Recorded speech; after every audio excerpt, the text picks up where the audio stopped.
Hey everybody, Aaron here. Welcome back to another anime review. Today we look at Bungou Stray Dogs Season 2, the final episode, so episode 24 or episode 12, which whenever you prefer. So this episode was awesome. I mean, I love the intro. I thought that was so great where instead of having the opening music, they actually had the music playing in the background during the fight. So Atsushi, if I could say his name correctly, and Octagawa were fighting against Fitzgerald.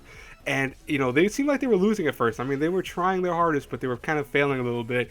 And one point, though, Octagawa actually gives Asushi his Rashomon and puts it around his arm. So when he hits Fitzgerald in the face a few times, and like they're punching each other at the same time, and it was really cool. And you see Fitzgerald like holding his punch against Atsushi, but the thing was so awesome where you see Fitzgerald's money just turning into zeros. Like all of his money was disappearing to the point that he became broke and thus lost all of his money and lost the fight. Luckily, they're able to kind of stop the machine from falling, so Moby Dick stops descending. But in the background, apparently someone activates it, so it goes right back to falling. And meanwhile, Dazai is talking to Kyoka and telling her that, hey, listen, it's up to you. You could actually take the drone and help them somehow. And she has a smile on her face because she already has this plan of what she's going to do. And her plan is to actually take the drone and slam it into the Moby Dick, thus preventing it from hitting the city, but more so just falling into the ocean. But of course, that would mean sacrificing her life.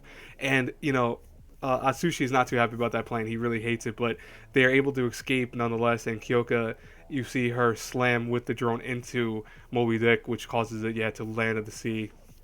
And I felt bad. I'm like, no, I can't. No, come on, you can't kill Kyoka. No, it's like best girl right there. You're killing. No, don't do that. What are you doing?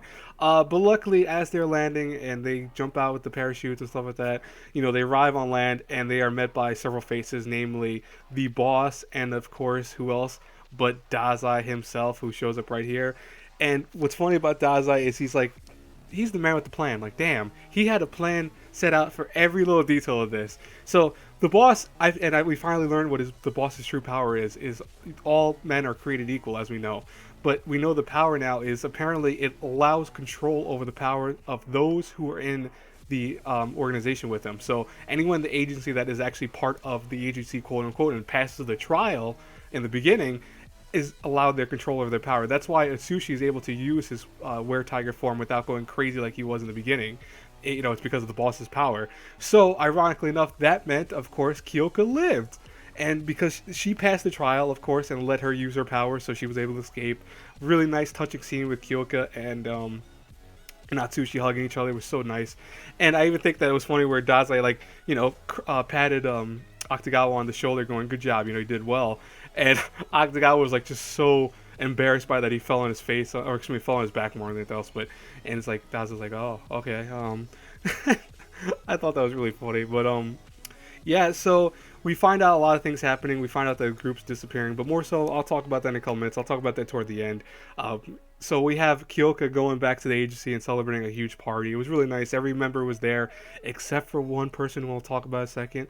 But everyone was there. Atsushi apologized to the girls for the quote unquote attack that he did when Q took him over, and they're all having a good time celebrating. Even Ron Poe's enemies there. The guy who was Edgar Allan Poe essentially. He's there too. So that was kind of cool. I thought I really liked that scene, but. We find out a whole series of events that I kind of want to go into when this image changes, but it was really nice this scene, and it was kind of cool. But Dazai, of course, was not there for some reason. We'll explain why in a second.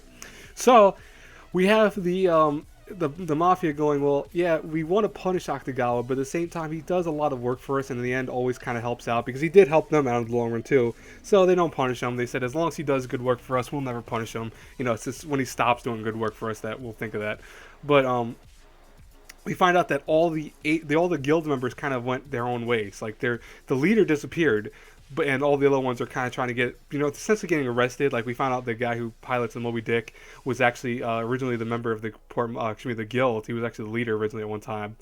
He's arrested too though, and kind of divulges that he's gonna give information to everyone, etc., etc. But the scene that was very interesting is kind of the ending of this, where we have Dazai talking to the I forgot what this guy's thing is off the top of my head. I forgot what his name was too, but they're talking about various things, and namely about Dazai's past, and more so an enemy that he faced before, who was way stronger than Double Black. If you guys remember, that's scary if he's stronger than that guy. And what's even more terrifying is the fact that essentially, I think we're gonna get another season, essentially, because the ending episode of this goes see you, and it's like see you.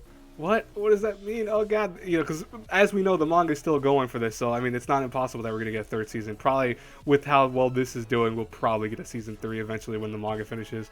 But oh man, this season was a lot better than the first season in many ways. It had some issues here and there, but overall was a lot better.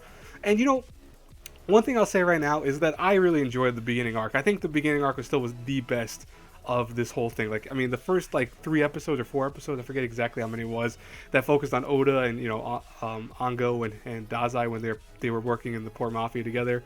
That was still, I think, the strongest moments of Bungou Stray Dogs season 2. But the stuff that followed was really well done in its own right. So I mean, it definitely was still great, and it incorporated everything really well. I mean, I'm not one who read the manga for the series, so I don't know where anything falters or changes, to be honest. But I can only imagine that. I mean, from people that have read the manga and are watching the anime right now, it must be being adapted well, because I don't really hear any complaints about that, to be honest. But overall, the whole show, I mean, let's talk about that because I want to do a full series review for it now. So the whole show, the story was very good. I think the story was stronger than the first season by far. I love the characters. Some characters, like especially Dopo, kind of fall by the wayside of the season, but overall, all the characters are kind of fleshed out more. We got a lot more Dazai in his story and kind of understand him a lot better too. We understand Atsushi and Octagawa and all that. So that was cool. We got the the huge fights between all the members of the guild, the mafia, and of course the agency, which was awesome, I think. And I love that whole sequence of events. I will say right now, graphic and animation wise, I feel that there were times it was weak when there was distances and you saw no faces. I always thought that was funny. I mean, when I was watching this, I would always go, oh, look, no faces all the time. Even in this episode, it was like several scenes of them with no faces and stuff like that. It's a little weird. And I felt like at those times it was kind of weak. But overall animation in the show was really well done, and I loved, the whole kind of concept of the characters and how they fought. And I'll tell you right now, I think it was way, way better than the first season, to be honest with you, with the fights. I think they were really a lot stronger in many ways. Music-wise, I prefer some of the openings a little bit more than the others. Like, I think the opening for the beginning with Oda and all of them was a little stronger than the kind of second opening we get. The change of it a little bit, and I don't mean just more so the song. I mean more so just the kind of pacing and the way it looked and everything. It was a little stronger, but it's not really a big deal. I mean, the music for the show was very well done. I love the voice acting, all that. So overall, what would I rate this whole show? Because as of this episode, the show's done for the time being, unfortunately. I would have to give it, if I had to rate it between an A through F, an A-. I think it deserves an A-. I really love the characters. I love the story. There was really no issues that I had overall with the show. Anyways, I will talk to you guys later. I hope you enjoy this review. As always, if you do enjoy the review, hit the like button, subscribe to the channel, share the video, the whole 9. Until our paths cross again in another review, have a good one, everyone. Bye-bye.